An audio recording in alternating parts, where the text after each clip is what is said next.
Mayon version of tinulang manok. Ayan na mga guys, magluluto muna ako ng panghapunan namin, ulam. Tinulang manok. Ayan, naghiwa na po ako dyan ng sibuyas, luya, at repolyo, at saka bell pepper.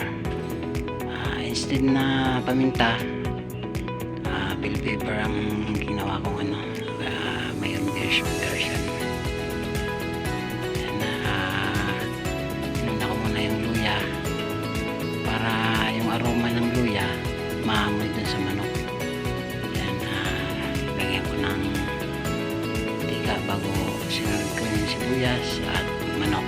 Yan, inuna ko muna sa mantika yung manok, niluto ko muna sa mantika para ma-absorb niya yung luya. Ayan po, at medyo nilagyan ko ng tubig, medyo kumulo na siya. Ayan, nilagay ko na yung mga sangkap na panghalo. Ayan, ayan, mahabang sili at saka pampalasa, asin at pampalasa. Ayan na po, medyo kumulo na siya at luto na. Nilagay ko na po yung repolyo. Ayan na po.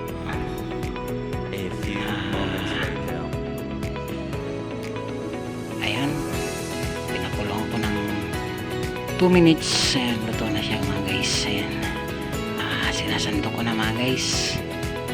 Ayan, ayan, okay na siya. Halika, kain na po tayo mga guys. Ready na po ang tinulang manok Mayon version. Thank you so much for watching.